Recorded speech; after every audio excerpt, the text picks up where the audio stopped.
I was going to say good morning, but who knows what time you're watching this video.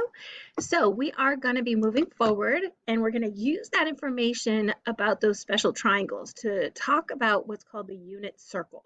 So the unit circle is extremely important to trigonometry and we're going to draw these all the time. All right. So we're going to talk about, instead of trig functions in right triangles like you've always talked about, we're going to talk about trig functions on the unit circle. So there are some things that are going to change. So if you notice, we have a circle centered at the origin with a radius of 1. So unit in math means one of something. So a unit circle would be a circle with a radius of 1. Okay. So notice it crosses each axis 1 unit away from the origin. So if we pick a point, x comma y, on the circle, it could be any point. It could be in the second, third, fourth quadrant. It doesn't matter. If we pick a point on that circle, what we're going to do is connect that to the origin, and then we're going to drop a perpendicular, and you can see that we end up with a right triangle. So we're going to call this angle right here in this corner, this is going to be theta. And so theta is always going to be your reference angle. So in the case of the first quadrant, the angle is your reference angle, and then in the other 3 quadrants, it would be the reference angle that we found from section 5-1. Okay, so what I want you to notice is when we talk about x comma y, we're taking x steps to the right and we're taking y steps up. So that means that opposite of theta is going to be the length of y, and adjacent to theta, connecting theta's vertex to the right angle right here, this is going to have a length of x. So that's important because we just set up the lengths of the sides of the right triangle. So that means that the Pythagorean theorem tells us that a leg squared plus a leg squared is equal to the hypotenuse squared, and 1 squared is just 1. And we also know that the sine of theta is opposite over hypotenuse using SOHCAHTOA. So opposite of theta is y, and the hypotenuse is 1, so that means that the sine of theta is y. When you write this down, please highlight this in many, many colors because we're going to have to know this for like the next few months, okay? Similarly, cosine of theta talks about adjacent over hypotenuse, and so adjacent to theta is our x value, and the hypotenuse has a length of 1, and so cosine of theta is equal to x. Hopefully you can see that through the video, okay? So these two values are so important. Sine of theta is equal to y, cosine of theta is equal to x. I will be asking you, what is cosine of theta? Who represents x on the unit circle? These are going to be questions you're going to hear over and over and over again. Okay, so note that in some of the quadrants, the functions can be negative because they keep the same sign as x. And when I say that, I mean SIGN. So for example, if it's something to the left of the y-axis, like in quadrants 2 and 3, your cosine values are going to be negative because x is negative. And if it's anything below the x-axis, then your sine values are going to be negative because y is negative. Okay? And we're going to talk a lot more about that a little bit later. All right, so because the functions are based on the unit circle, they're called circular because each time you go around, you start all over again, and you can circle again and circle again and circle again, and you get those same values over and over. So if you notice, the x value, the leftmost point, x can be as -1, and the rightmost point, it could be as +1. So that means that cosine of theta ranges from -1 to +1. And if you look at y, the lowest it can go is -1. And the highest it could go is +1. So that means sine of theta also is going to range from -1 to +1. So let's look at the other functions. So we've got sine of theta is y and cosine of theta is x. So then we have reciprocal functions. So the reciprocal of sine is cosecant. So if sine of theta is y, then cosecant of theta is 1 over y, as long as y is not equal to 0. Because remember, there were 3 things that can mess up our domain. And then one was a denominator of 0. And then remember the square root of a negative, and then something to do with logs that we'll talk about later on. All right, you can hear that. That's the fall wind blowing. So cosine has a reciprocal function of secant.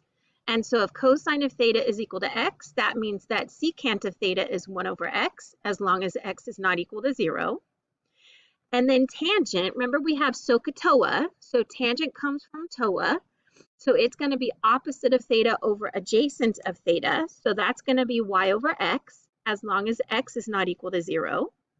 And its reciprocal function is going to be cotangent of theta, which is x over y. So notice that y over x became x over y, and now it's saying as long as y is not equal to 0.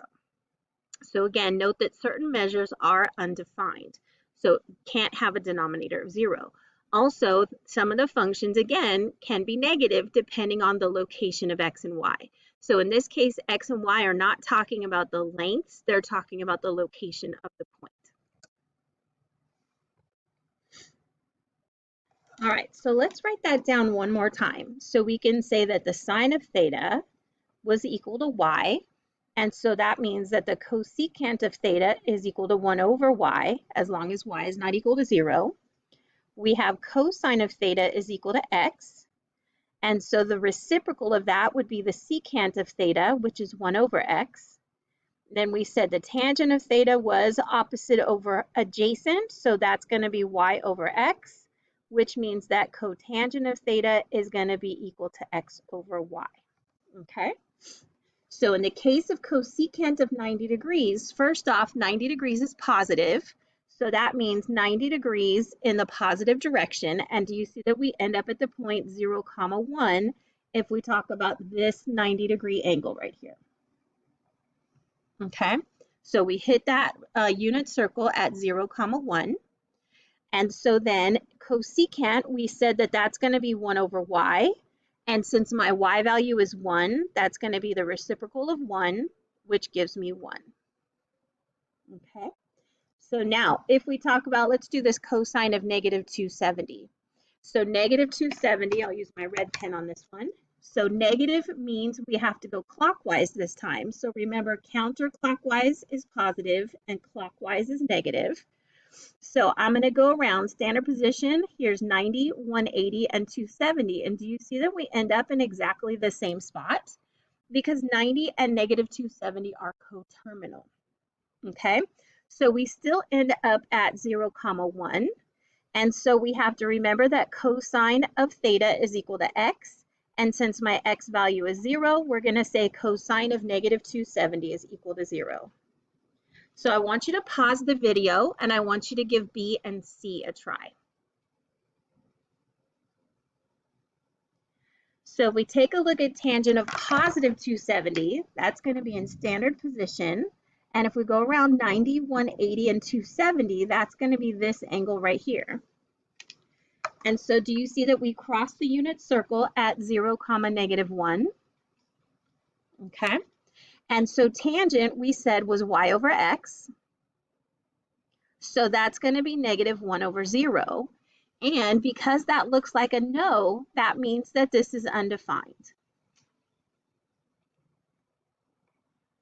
So we can't have a denominator of 0, just like always. All right, so then the next one is talking about the sine of negative 90. So again, let's be in standard position. And then negative 90 says go clockwise 90 degrees, right? And so we also end up at 0, negative 1. Because 270 degrees and negative 90 degrees are coterminal.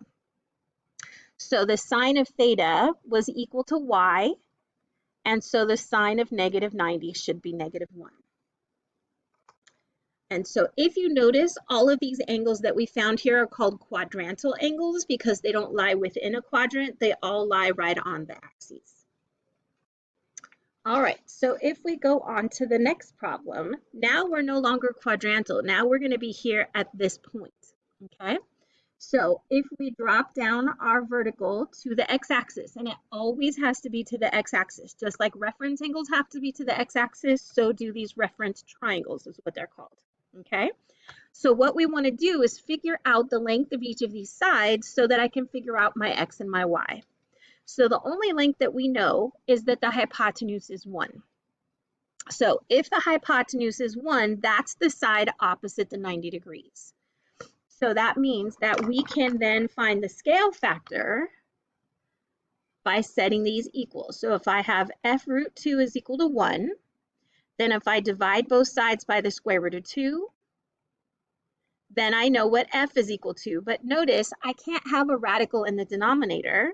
So if we multiply it to itself, we get the square root of 2 as the numerator. And in the denominator, square root of 2 times the square root of 2 is the square root of 4. And the square root of 4 is 2. So now we know that our scale factor is root 2 over 2. So coming up here, that means this f here is root 2 over 2. And this f here is also root 2 over 2. And notice each of these are going to be opposite the 45s. And so that means this length is root 2 over 2. And this length is root 2 over 2.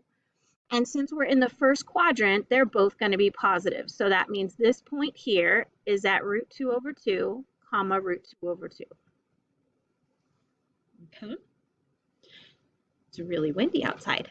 So we're going to ask for the sine of 45 degrees. So we said sine is the same as y. And in our ordered pair, the y value is the square root of 2 over 2.